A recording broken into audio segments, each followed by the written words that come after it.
असल में हम जो यूनिवर्स देख रहे हैं वो पूरे यूनिवर्स का सिर्फ 5% है, बाकी 95% अदृश्य है या शायद किसी मल्टीवर्स का पार्ट या फिर हमारी समझ के भी बाहर। रात को सोते हुए हम जो तारे देखते हैं वो सिर्फ एक ही गैलेक्सी के होते हैं और ऐसी गैलेक्सी पूरे यूनिवर्स में 2 ट्रिलियन से भी ज्यादा है। मतलब इतनी ज्यादा गैलेक्सीज। यूनिवर्स किसी रैंडम तरीके से नहीं फैला बल्कि वो एक नेटवर्क की तरह है और उस नेटवर्क को होल्ड करती है एक ऐसी चीज जो दिखती ही नहीं है लेकिन उससे ग्रेविटी क्रिएट होती है। मैं बात कर रहा हूँ डार्क मैटर की। और इससे भी खतरनाक है डार्क एनर्जी जो यूनिवर्स को हर सेकंड तोड़ रही है, फैला रही है और खींच रही है। लेकिन इससे भी बड़ा सवाल, क्या यूनिवर्स इनफाइनाइट है? और अगर हाँ तो फिर हमारा एक और वर्जन कहीं ना कहीं एग्जिस्ट जरूर करता होगा। और अगर यूनिवर्स इनफाइनाइट नहीं है तो इस यूनिवर्स के बाहर क्या है? एक दूसरा स्पेस, अंधेरा या एक और यूनिवर्स? ये सोच को इमेजिन कर पाना भी बहुत मुश्किल है। आज हम यूनिवर्स के अंधेरे हिस्सों को साइंटिफिक डेटा के साथ एनालाइज करेंगे, लेकिन ये तो सिर्फ एक शुरुआत है। पूरी रियलिटी को समझने के लिए आपको इस प्लेलिस्ट के साथ लास्ट तक जुड़े रहना होगा।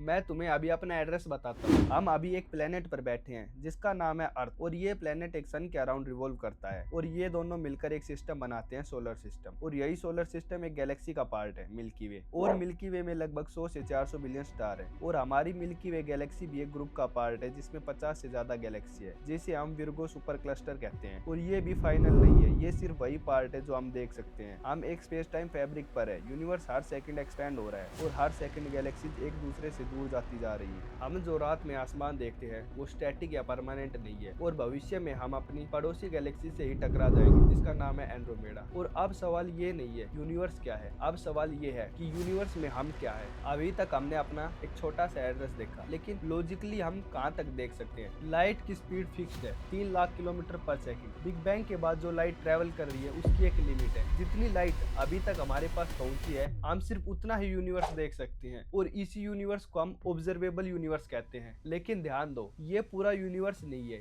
ये वो पार्ट है जो हमें आज तक सिग्नल भेज पाया है। अब एक चौंका देने वाला नंबर सुनो। ऑब्जर्वेबल यूनिवर्स का रेडियस 13.8 बिलियन लाइट ईयर्स नहीं है, बल्कि उसका रेडियस 46 बिलियन लाइट ईयर्स है, जिसका डायमीटर है 92 बिलियन लाइट ईयर। क्योंकि जब लाइट ट्रेवल कर रही थी तब तक यूनिवर्स खुद एक्सपैंड हो रहा था। मतलब हम जिस गैलेक्सी को आज देख रहे हैं असल में वो वहां पर है ही नहीं। हम प्रेजेंट नहीं बल्कि पास्ट देख रहे हैं। जब हम रात में आसमान में तारे देख रहे होते हैं तो हम असल में प्रेजेंट नहीं पास्ट देख रहे हैं और उस समय हम टाइम मशीन का यूज कर रहे होते हैं। क्योंकि जो स्टार हमसे 1000 लाइट ईयर्स दूर है असल में हम उन्हें 1000 साल बाद उनका पास्ट वर्जन देख रहे हैं। और इसी तरह जो गैलेक्सी हमसे 1 मिलियन लाइट ईयर दूर है हम उसका 1 मिलियन साल पुराना वर्जन देख रहे हैं। और शायद इसी कारण डॉग्स को सब कुछ हमसे पहले फील होता है, क्योंकि वो प्रेजेंट देख रहे हैं और हम पास्ट। मतलब हम कभी भी यूनिवर्स को अभी नहीं देख सकते। ऑब्जर्वेबल यूनिवर्स में लगभग 2 ट्रिलियन से ज्यादा गैलेक्सीज है और उन गैलेक्सीज में बिलियंस ऑफ स्टार और हर स्टार के अराउंड प्लैनेट्स। मतलब मैथमेटिकली देखे तो प्लैनेट्स के नंबर हमारे अर्थ के रेत के कण से भी ज्यादा है। और फिर भी ये सिर्फ ऑब्जर्वेबल पार्ट ही है। मतलब हम सिर्फ यूनिवर्स का 5% हिस्सा ही देख पाते हैं। अब एक डेंजरस बात, ऑब्जर्वेबल का मतलब वो होता है जो हम देख सकते हैं। मतलब एक कॉस्मिक बाउंड्री एग्जिस्ट करती है या फिर ये कहे कि एक होराइजन एग्जिस्ट करता है, लेकिन हम उसे नहीं देख सकते क्योंकि वहां से अभी लाइट हमारे पास पहुंची ही नहीं है। इसका मतलब ये नहीं कि वहां पर कुछ एग्जिस्ट नहीं करता, इसका मतलब ये है कि हम उस पार्ट को अभी नहीं देख सकते क्योंकि वहां पर लाइट पहुंची नहीं है और वहां से ना ही हमें कोई सिग्नल मिले हैं। और ये बाउंड्री हर सेकंड हमसे दूर जाती जा रही है और कुछ गैलेक्सीज तो हमसे इतने दूर चली गई है कि हम उन्हें कभी अपनी जिंदगी में वापस देख भी नहीं पाएंगे। तो अब रियलिटी तो ये है कि हम एक 93 बिलियन लाइट ईयर चौड़े बबल के अंदर रह रहे हैं, लेकिन पूरा यूनिवर्स शायद इनफाइनाइट है या हमारी सोच से भी ज्यादा बड़ा या कुछ ऐसा जो हम इमेजिन भी नहीं कर सकते। और अगर ऑब्जर्वेबल यूनिवर्स सिर्फ एक विंडो है तो इस विंडो के बाहर क्या है? अभी तक तो हमने यूनिवर्स के सिर्फ नंबर देखे, 93 बिलियन लाइट ईयर्स, 2 ट्रिलियन से ज्यादा गैलेक्सी और एक्सपेंडिंग स्पेस। पर एक सेकंड, क्या ये सब कुछ रैंडम है या एक हिडन ट्रूथ का पार्ट है? क्योंकि अगर एक स्ट्रक्चर है तो यूनिवर्स सिर्फ एक स्पेस नहीं बल्कि एक डिजाइन हो सकता है। जब साइंटिस्टों ने गैलेक्सीज को ऑब्जर्व करना स्टार्ट किया तो उन्होंने एक्सपेक्ट किया था कि उन्हें कुछ रैंडम डॉट्स मिलेंगे, परंतु जो रिजल्ट आया वो एकदम एकदम अनएक्सपेक्टेड था। गैलेक्सीज एकदम स्ट्रेट लाइन में अरेंज थी और उनके बीच में बहुत बड़े बड़े गैप, जैसे किसी ने कॉस्मिक लेवल पर एक नेटवर्क बना दिया हो। और तभी ये रिवील हुआ कि यूनिवर्स खाली नहीं है, बल्कि वो जाल की तरह बुना हुआ है। अगर हम 2 ट्रिलियन लाइट ईयर्स दूर जाकर यूनिवर्स को ऊपर से देखेंगे तो हमें उसका स्ट्रक्चर एक स्पाइडर वेब जैसा दिखेगा, फिलामेंट, नोड्स और वॉइड्स। गैलेक्सी सिर्फ फ्लोटिंग ऑब्जेक्ट नहीं है, बल्कि वो यूनिवर्स का एक पार्ट है। जैसे न्यूरॉन्स ब्रेन से कनेक्टेड होते हैं, और यहीं से ही एक डेंजरस कंपैरिजन स्टार्ट होता है कि क्या यूनिवर्स का स्ट्रक्चर ह्यूमन ब्रेन जैसा है। और अगर गैलेक्सीज धागे पर बनी हुई है तो फिर ये धागा किस चीज का है? विजिबल मैटर नहीं। तो फिर इस पूरे यूनिवर्स को क्या होल्ड कर रहा है?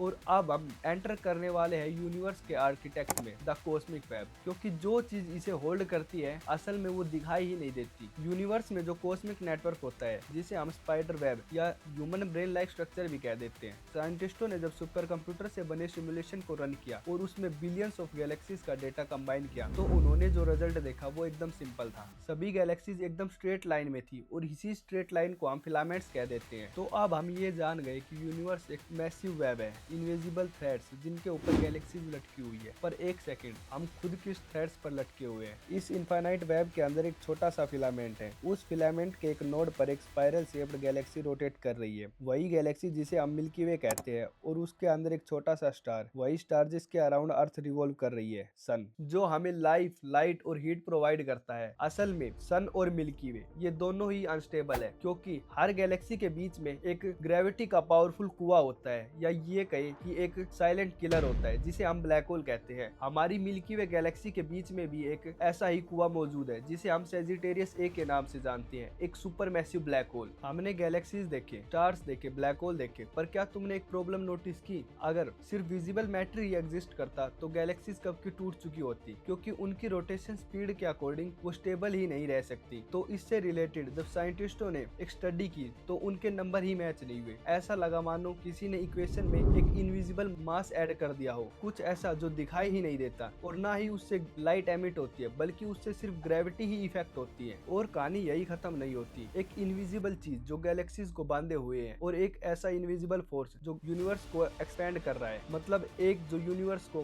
बांधे रखा है और एक ऐसा फोर्स जो यूनिवर्स को एक्सपेंड कर रखा है, दोनों ही डोमिनेंट और दोनों ही इनविजिबल। इसको हम इस प्लेलिस्ट की नेक्स्ट वीडियो में समझेंगे। तो अब पिक्चर एकदम क्लियर है। 5% विजिबल मैटर, 27% डार्क मैटर और 68% डार्क एनर्जी। इसका मतलब जो हम देख रहे हैं क्या वो एकदम इररिलेवेंट है? अब ध्यान से सुनो, अगर यूनिवर्स एक्सपेंड हो रहा है और हर डायरेक्शन में सेम तरीके से एक्सपेंड हो रहा है, तो क्या हमें एंड लाइन दिखेगी, या फिर ये कभी खत्म ही नहीं होता? इमेजिन करो, हम एकदम सीधा ट्रेवल कर रहे हैं billion light years, trillion light years, और हमें एंड में वो एंड लाइन दिखेगी, या कोई एक दीवार जहाँ पर यूनिवर्स खत्म हो रहा हो, या ये कहे कि यूनिवर्स फाइनाइट है लेकिन बिना किसी बाउंड्री के, एकदम हमारी अर्थ की तरह जो कि फाइनाइट है लेकिन इसकी कोई एज नहीं है। अगर यूनिवर्स ही सब कुछ है तो फिर बाहर का कंसेप्ट ही एकदम मीनिंगलेस होगा। या फिर ये भी हो सकता है कि हम एक बबल यूनिवर्स के अंदर रहते हैं, या फिर एक हायर डायमेंशनल स्पेस भी एग्जिस्ट करता हो, या फिर एक सिमुलेशन के लिए आप हमारी गॉड वर्सेस सिमुलेशन की ये वाली वीडियो देख सकते हैं, जिसको मैंने अच्छे तरीके से एक्सप्लेन किया है। आज हमने सिर्फ इस प्लेलिस्ट की फाउंडेशन रखी, अर्थ से स्टार्ट किया और हम डार्क एनर्जी और डार्क मैटर तक गए, और इसमें हमें एक शॉकिंग रियलाइजेशन भी मिला कि हम रियलिटी का सिर्फ 5% हिस्सा ही देख पा रहे हैं, बाकी 95% हिस्सा अनरिवेल है। तो इस प्लेलिस्ट को फॉलो करना ना भूलना, क्योंकि अगली वीडियो हमारी बिग बैंग के ऊपर रहेगी कि बिग बैंग कैसे हुआ और इसके कोज क्या थे। और चैनल को सब्सक्राइब करना भी मत भूलना। जय हिंद।